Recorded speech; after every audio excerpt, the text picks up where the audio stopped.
ಎಲ್ಲರಿಗೂ ನಮಸ್ಕಾರಗಳು. ನಾನು ಮಂಜುನಾಥ್ ಬಂಗಾರ್. ಈ ದಿವಸ ಋಷಿ ದೇವಶರ್ಮನ ಕಥೆಯನ್ನು ಹೇಳುತ್ತೇನೆ. ನೀವು ನನ್ನ ವಿಡಿಯೋಗಳಿಗೆ ಸಬ್ಸ್ಕ್ರೈಬ್ ಮಾಡಿ, ಲೈಕ್ ಮಾಡಿ ಹಾಗೂ ನಿಮ್ಮ ಅನಿಸಿಕೆಗಳನ್ನು ತಿಳಿಸಿ. ಹಿಂದೆ ಒಬ್ಬ ಋಷಿ ದೇವಶರ್ಮನು ಇದ್ದನು. ಅವನು ಶ್ರೇಷ್ಠನು, ಬಲವುಳ್ಳವನಾಗಿದ್ದನು. ಅವನ ಹೆಂಡತಿ ಹೆಸರು ರುಚಿ, ಅತ್ಯಂತ ಸುಂದರಿ. ಆಕೆ ಸೌಂದರ್ಯಕ್ಕೆ ಮೂರು ಲೋಕಗಳಲ್ಲಿಯೂ ಹೆಸರನ್ನು ಪಡೆದಿದ್ದಳು. ಆಕೆ ಸೌಂದರ್ಯಕ್ಕೆ ದೇವ, ಗಂಧರ್ವ, ದಾನವರಿಗೆ ಹುಚ್ಚರಾಗಿದ್ದರು. ಇನ್ನು ದೇವೇಂದ್ರನಿಗೆ ಅವಳನ್ನು ಕೂಡಬೇಕೆಂದು ಹೊಂಚು ಹಾಕುತ್ತಿದ್ದ. ಆದರೆ ಋಷಿ ಅವಳನ್ನು ಹಗಲು ರಾತ್ರಿ ಕಾಯುತ್ತಿದ್ದರಿಂದ ದೇವೇಂದ್ರನಿಗೆ ನಿರಾಶೆಯಾಗಿತ್ತು. ಒಂದು ಸಲ ದೇವಶರ್ಮನಿಗೆ ಯಜ್ಞ ಮಾಡಲು ನಿಶ್ಚಯಿಸಿದನು. ಆದರೆ ಹೆಂಡತಿಯನ್ನು ದೇವೇಂದ್ರನಿಂದ ಕಾಪಾಡಬೇಕಿತ್ತು. ತಾನು ಯಜ್ಞದಲ್ಲಿ ನಿರತನಾದಾಗ ದೇವೇಂದ್ರ ಆಕೆಯನ್ನು ವಶಪಡಿಸಿಕೊಳ್ಳಬಹುದೆಂದು ಕಳವಳಗೊಂಡನು. ಕೊನೆಗೆ ತನ್ನಷ್ಟೇ ತಪೋಬಲವನ್ನು ಹೊಂದಿದ್ದ ಶಿಷ್ಯ ವಿಪುಲನನ್ನು ಕರೆದು ಹೇಳುತ್ತಾನೆ, ನೋಡು ವಿಪುಲ, ನನ್ನ ಹೆಂಡತಿ ಆಶ್ರಮದಲ್ಲಿ ಒಬ್ಬಂಟಿಯಾಗಿದ್ದಾಳೆ. ಆ ಸಮಯದಲ್ಲಿ ಇಂದ್ರನು ಬಂದು ಆಕೆಯನ್ನು ಮೋಹಗೊಳಿಸಬಹುದು. ಆದ ಕಾರಣ ನೀನು ರುಚಿ ಹತ್ತಿರವೇ ಇದ್ದು ಆಕೆಯನ್ನು ರಕ್ಷಿಸಬೇಕೆಂದು ಆಜ್ಞಾಪಿಸುತ್ತಾನೆ. ವಿಪುಲ ಋಷಿಯನ್ನು ಕೇಳುತ್ತಾನೆ, ಋಷಿಗಳೇ, ಇಂದ್ರನ ರೂಪ ಹೇಗಿರುತ್ತದೆ ಅಂದಾಗ ಋಷಿ ಹೇಳುತ್ತಾನೆ, ಇಂದ್ರ ಸಾಮಾನ್ಯ ವೇಷ, ಕಿರೀಟ ಧರಿಸಿರುತ್ತಾನೆ, ಕೈಯಲ್ಲಿ ವಜ್ರಾಯುಧ, ಕಿವಿಗಳಲ್ಲಿ ಕುಂಡಲಗಳು ಧರಿಸಿರುತ್ತಾನೆ. ಆದರೆ ಅವನ ಮಾಯಾವಿ. ನನ್ನ ವೇಷ ಧರಿಸಿ ಬರಬಹುದು. ಕೆಲವೊಮ್ಮೆ ಕುರೂಪಿಯಾಗಿ, ವೃದ್ಧನಾಗಿಯೂ, ಕೆಲವೊಮ್ಮೆ ಭಿಕ್ಷುಕನಾಗಿಯೂ, ಶ್ರೇಷ್ಠ ಮುನಿಯ ವೇಷದಿಂದಲೂ ಬರುತ್ತಾನೆ.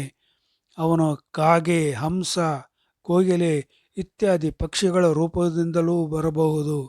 ಹುಲಿಯಾಗಿ, ಸಿಂಹವಾಗಿ, ಗೋವಿನ ರೂಪದಲ್ಲಿಯೂ ಬರಬಹುದು. ನೊಣ, ಕ್ರಿಮಿಕೀಟ, ಸೊಳ್ಳೆ ರೂಪದಿಂದಲೂ ಬರಬಹುದು. ಅವನನ್ನು ಗುರುತಿಡಿಯಲು ಜ್ಞಾನ ನೇತ್ರವೇ ಬೇಕು. ಆದ ಕಾರಣ ಜಾಗೃತನಾಗಿರು ಅಂತ ಹೇಳಿ ದೇವಶರ್ಮ ಯಜ್ಞ ಮಾಡಲಿಕ್ಕೆ ಹೊರಟು ಹೋಗುತ್ತಾನೆ. ವಿಪುಲನ ಮೇಲೆ ಗುರುತರವಾದ ಜವಾಬ್ದಾರಿ ಬೀಳುತ್ತದೆ. ಗುರುಪತ್ನಿಯನ್ನು ಹೇಗೆ ಇಂದ್ರನಿಂದ ಕಾಪಾಡಬೇಕೆಂದು ಧ್ಯಾನ ಮಾಡುತ್ತಾನೆ. ಅವನಿಗೆ ಒಂದು ಉಪಾಯವು ಅಂತರ್ದೃಷ್ಟಿಗೆ ಒಳೆಯುತ್ತದೆ. ಗುರುಪತ್ನಿಯ ದೇಹದೊಳಗೆ ಹೋಗಿ ಕಾಪಾಡುವುದು, ಪರಕಾಯ ಪ್ರವೇಶ ಮಾಡಿ ಆಕೆಯನ್ನು ನಿಯಂತ್ರಿಸುವುದು. ಉಪಾಯದಿಂದ ಗುರುಪತ್ನಿಗೆ ಕಥೆಗಳನ್ನು ಹೇಳುತ್ತಾ ಆಕೆ ಕಣ್ಣೇ ನೋಡುತ್ತಾ ದೇಹದ ಒಳಗೆ ಪ್ರವೇಶ ಮಾಡಿಬಿಡುತ್ತಾನೆ ವಿಪುಲ. ಅವನ ಕಾರ್ಯ ರುಚಿಗೆ ಸಹ ಗೊತ್ತಾಗುವುದಿಲ್ಲ. ಅದೇ ಸಮಯ ನೋಡಿಕೊಂಡ ಇಂದ್ರ, ಅಂದರೆ ಋಷಿ ಆಶ್ರಮದಲ್ಲಿ ಇಲ್ಲವೆಂದು ರುಚಿ ಹತ್ತಿರ ಬರುತ್ತಾನೆ. ರುಚಿಯ ಸೌಂದರ್ಯವನ್ನು ಹೊಗಳುತ್ತಾ ಆಕೆಯನ್ನು ಸಮಾಗಮಕ್ಕೆ ಕರೆಯುತ್ತಾನೆ. ಆದರೆ ರುಚಿಯಿಂದ ಬಂದ ಮಾತು ಒಳಗಿನಿಂದ ಶಿಷ್ಯ ವಿಪುಲನ ನಿರ್ದೇಶದಿಂದ ಹೇಳುತ್ತಾಳೆ, ನೀವು ನನ್ನ ಪತಿ ಇಲ್ಲದ ಸಮಯದಲ್ಲಿ ಬರುವುದು ಉಚಿತವೇ ಅಂತ ಅನ್ನುತ್ತಾನೆ. ತನ್ನ ಇಂದ್ರಜಾಲ ಆಕೆ ಮೇಲೆ ಪ್ರಭಾವ ಬೀರಲಿ ಎಂದು ತನ್ನ ದಿವ್ಯ ದೃಷ್ಟಿಯಿಂದ ನೋಡುತ್ತಾನೆ. ರುಚಿಯ ದೇಹದಲ್ಲಿ ಋಷಿ ವಿಪುಲ ಇರುವುದನ್ನು ತಿಳಿದುಕೊಂಡು ಥರಥರ ನಡುಗುತ್ತಾನೆ. ವಿಪುಲನ ಆಕೆ ದೇಹದಿಂದ ಹೊರಬಂದು ಇಂದ್ರನಿಗೆ ಹೇಳುತ್ತಾನೆ, ನೀನು ಬಂದಿರೋ ವಿಷಯ ಗುರುಗಳಿಗೆ ಗೊತ್ತಾದರೆ ನೀನು ಕ್ಷಣ ಮಾತ್ರದಿಂದ ಬೂದಿಯಾಗುವೆ. ಇದೇ ಕಡೆ ಸಲ.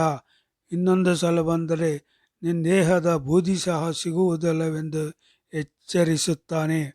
ಇಂದ್ರ ಹೆದರಿ ತಕ್ಷಣವೇ ಜಾಗ ಖಾಲಿ ಮಾಡುತ್ತಾನೆ. ಇದೇ ಅಲ್ಲವೇ ಗುರುಭಕ್ತಿ ಎಂದು ಎಲ್ಲರೂ ವಿಪುಲನನ್ನು ಹೊಗಳುತ್ತಾರೆ. ಜೈ ಭಾರತ್.